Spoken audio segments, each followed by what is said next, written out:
Hello friends, today we begin with the first chapter that is there in your textbook for English for your class 10th, and the name of the chapter is A Letter to God.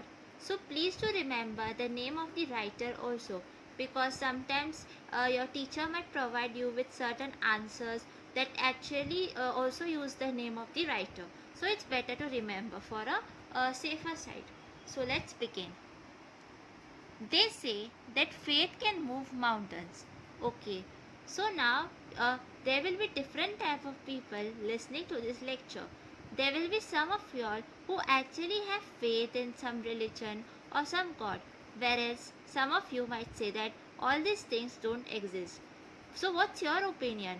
They say faith can move mountains. Means sometimes people have faith, so sometimes the impossible also becomes possible. So what's your opinion, guys? But what should we put our faith in? So the next question is, if you have faith, in what should you put the faith in? This is the question this story delicately poses. So here you will know that there's a story that's revolving around faith. So whose faith it is? It is Lencho's faith. So remember the name. This is very important. And our story will revolve around this man called Lencho. So who is Lencho? Lencho is a farmer who writes a letter to God when his crops are ruined.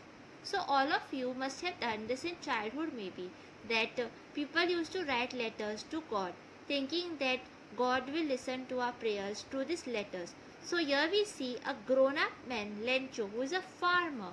He has so much faith in God that he actually writes a letter to God. Why? Because his crops are ruined, asking for 100 pesos. So here we see that he is in desperate need of money because his crops are ruined. So that's why he is writing to God to give him this money. So usually we see that especially when someone is in need, there are very less people, or mostly there are no one who is actually ready to help you. So in Lencho's case we see that he has a best friend. The most faith that he has is in God. Does Lencho's letter reach God? So the next question is, will his letter reach God? Now this is all a matter of faith. Some of you might think that you don't need to write a letter. God is everywhere and he can read our hearts. Some of you might think, no, it's better to write down and tell God. Whereas others might think that God doesn't exist or God doesn't hear to human beings. Does God send him the money? So now the next question is, will God receive the letter? Will he get the money? Will God ignore him? So let's see. Think what your answers to these questions would be and guess how the story continues before you begin to read it. So I would request you all to just write in the comment box, do you think that God will receive the letter, and do you think that he will reply, yes or no? This is your personal opinion that is meant to enhance your creativity so that you can get that creative liberty. So please do write something in the comment section. This is just for fun. Okay. So here there is an activity that's given. One of the cheapest ways to send money to someone is through the post office. Have you sent or received money in this way? Here's what you have to do. So this is like just activities. So if you all want, you all can just skip this if you don't want this in the video. Okay.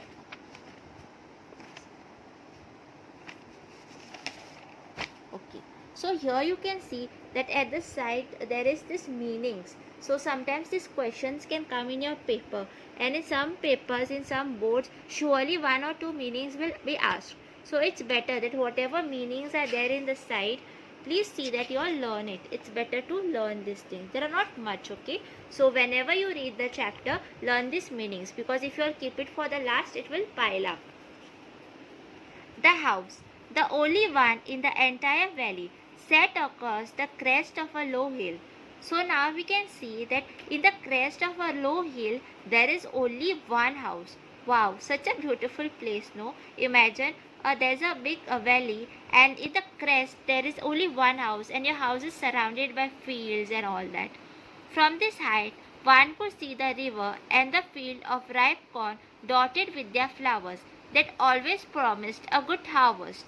So here we can see that one side there is a river, and the other side there is a field of ripe corn dotted with flowers. So you know now that when there are flowers, the farmer knows that wow, I am going to get a nice crop this time.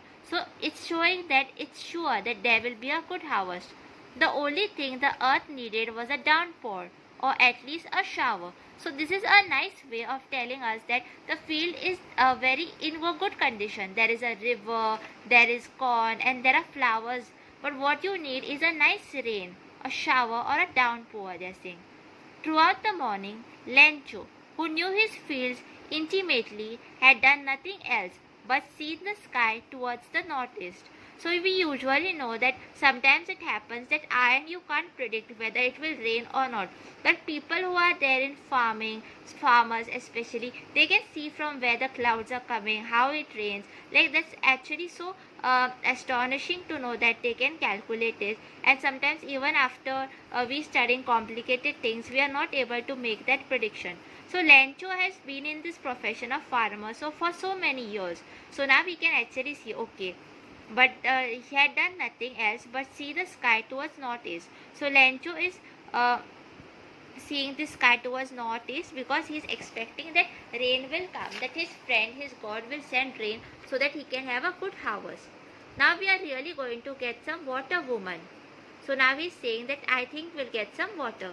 The woman who was preparing supper replied, yes, God willing. So we can see that even she believes in God. Yes, God willing. So she's saying that if God wants, surely it will rain. So please do remember this meaning. Crest matlab top of a hill. The older boys were working in the field while the smaller ones were playing near the house until the woman called to them.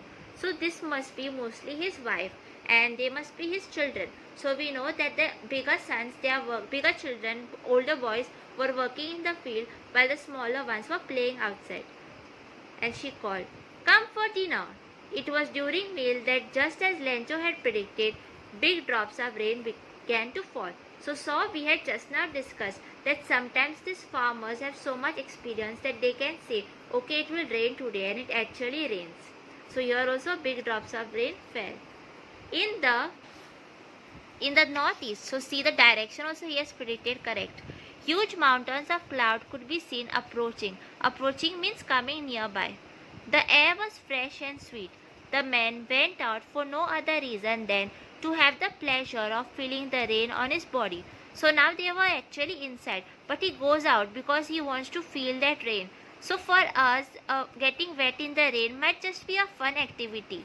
But for him, the rain has his whole livelihood, his whole family dependent upon him. So that rain, those drops, that getting wet has so much emotions and importance in his life that we can't even imagine. And when he returned, he exclaimed, these aren't raindrops falling from the sky. They are new coins. The big drop are 10-cent pieces and the little ones are 5s. So see, I have just now told you that this rain is actually his livelihood. So he's feeling like actually coins are falling. It's actually the rain, but he's like money is going to come. They are going to have a good harvest. With a satisfied expression, he regarded the field of ripe corn with its flowers draped in a curtain of rain. So draped means covered. Like usually you will hear that someone's mom draped a sari. So it's like covering yourself in a curtain of rain. So this is a nice way, like how we say in phrases. So the curtain of rain, this is so nice. Please do remember this. Ripe corn with flowers draped in a curtain of rain means there is nice rain which is covering the field. But suddenly a strong wind began to blow, and along with it the rain, very large hailstones began to fall. So we see bad things don't take time to come. Suddenly you can see that there is a wind, strong wind, and large hailstones begin to fall. This truly did resemble new silver coins. The boys exposing themselves to the rain ran out to collect these frozen pearls. So now for the boys it's like a game. So they have gone to collect out these pieces of ice. It's really getting bad now, exclaimed the man. But we see that their dad, Lencho, is mature. He knows that these hailstones can be harmful for the field. So he is actually a bit upset, a bit worried.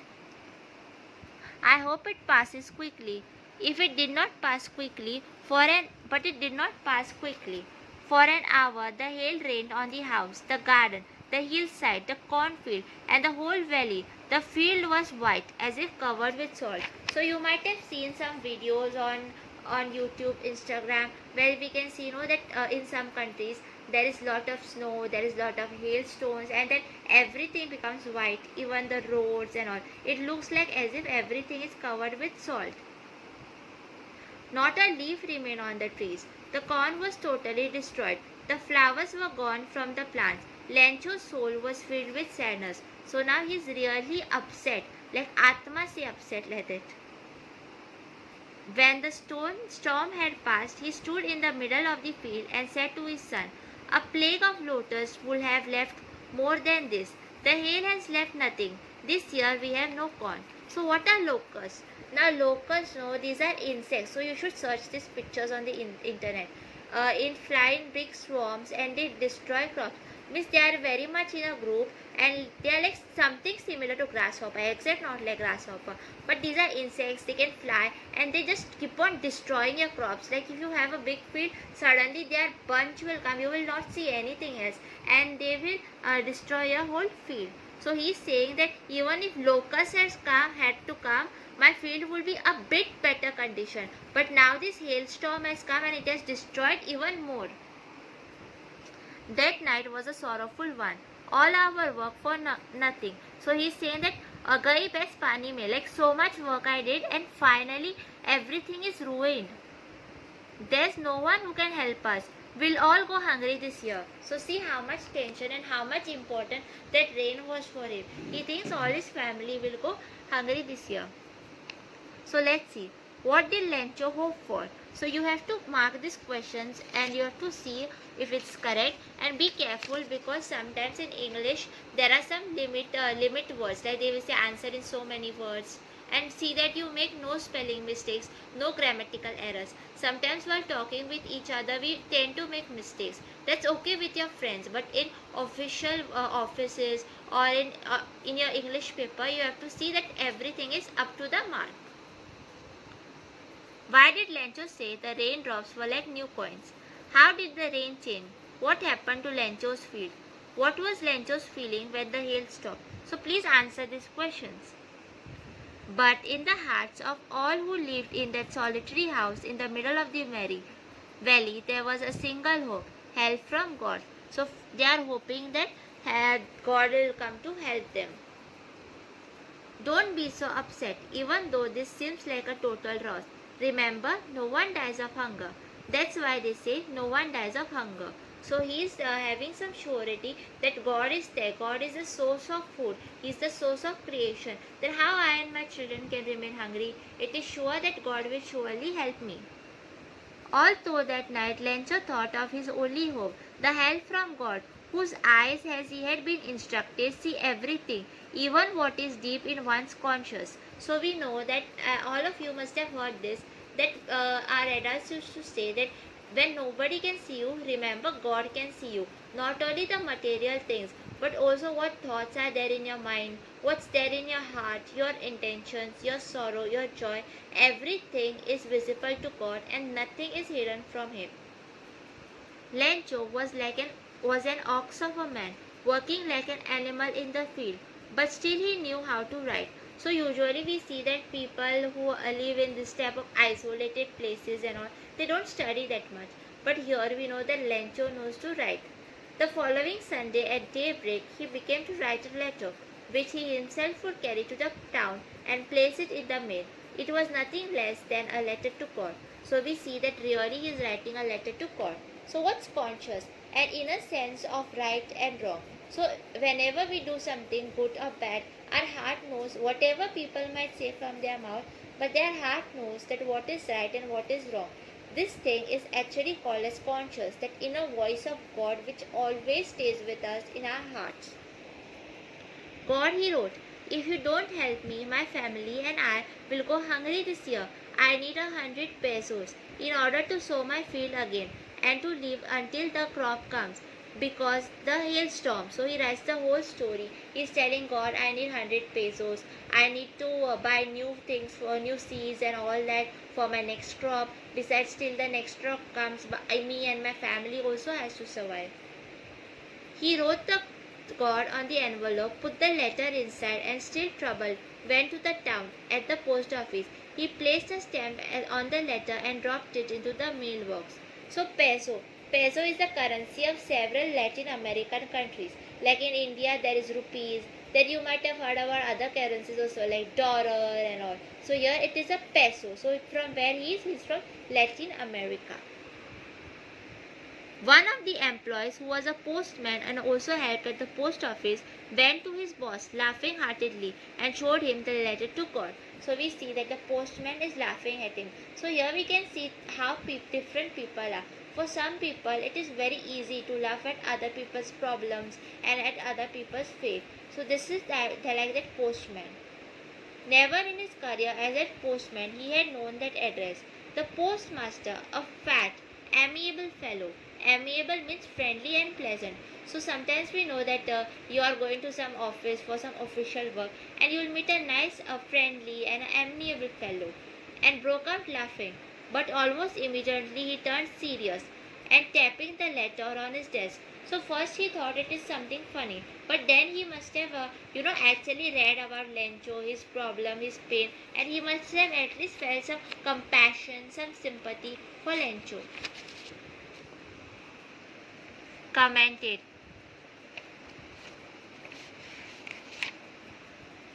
What faith! I wish I had the same faith of the man who wrote this letter, starting up a correspondence with God. So he is saying that I wish even I was that much faithful towards God. Even I want to write a letter to God. I wish I was like that. So in order not to shake the writer's faith in God, the postmaster came up with an idea. Answer the letter. So he decided that come on, let's answer the letter. Why to break someone else's faith? But when he opened it, it was evident that to answer it he needed something more than goodwill, ink, paper. So it is not only the good intention, ink and paper, but he also needs something. Remember the 100 pesos that Lencho had asked for. But he stuck to his resolution. He asked money from his employees. He himself gave a part of his salary, and several friends of his were obliged to give something for the act of a charity.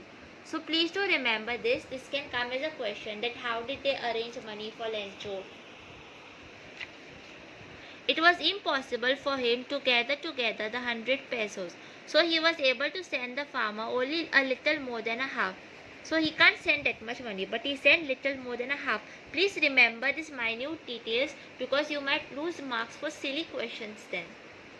He put the money in an envelope addressed to Lencho, and with it a letter containing only a single word as signature. God. So what to write? Because you can't just play with someone's emotions. Our bond with God is special and unique, and no third person can know about it. Who or what did Lencho have faith in? What did he do? Who read the letter? What did the postmaster do then? So I told you that these details are important. The following Sunday, Lencho came a bit earlier than usual to ask if there was a letter for him. It was the postman himself who handed the letter to him, while the postmaster, experiencing the contentment of a man who had performed a good deed, looked on from his office. So contentment is satisfaction. So as I told you that we all have a conscience which tells us when we are right and when we are wrong. So when this postmaster helped the Lencho, he felt that satisfaction, that happiness of helping someone. Lencho showed not the slightest surprise on seeing the money. Such was his confidence. So Lencho had so much faith in God that he was not even surprised that could I receive a letter from God? He was sure that God would surely write a letter for him. But he became angry when he counted the money. God could have not made a mistake, nor could he have denied Lencho what he requested. So now he say, thinking that how come the money is less? I am sure that God can never fool me, He can never give me less. And for God, money is never little because He is the source of everything. He is the source of creation, source of wealth, source of prosperity. How can He give us less money? Immediately Lencho went up to the window to ask for paper and ink. On public writing table he started to write with much wrinkling of his brow, caused by an effort that he had made to express his ideas. So now you can see that he is just writing something new letter and is a bit in stress. When he finished, he went to the window to buy a stamp which he licked and then affixed to the envelope with a blow of his fist. The moment the letter fell into the mailbox, the postmaster went to open it. It said, so now let's see what this new letter is about. God, of the money that I had asked for, only 70 pesos reached me. Send me the rest, since I need it very much. But don't send it me through the mail, because the post office employees are a bunch of crooks. Lencho. So now you can see how much miscommunication is happening here. Instead of giving 100 rupees, he has received pesos. He has received 70 pesos. He is thinking that the people working in the post office are crooks and they have stolen the money. So he is saying that send it in somewhere in some other way. Was Lencho surprised to find a letter for him with the money in it? What made him angry? So please do answer these questions, and these questions are also very important. Please do answer and don't leave anything, because it will actually help you to develop an understanding of the text. Besides, whatever questions your teacher has given, that's also important. So see, this is how our human nature is. Sometimes you do good things, but still people don't realize. But still, God has given that satisfaction to the postmaster. So what do you think, girls and boys? Is it really that God doesn't help you and the post employees help you? Well, in my opinion, I believe that God helped him by using these people as a medium. What's your opinion? Please do write in the comment section. I hope you enjoyed this lesson. Please do write, share and subscribe.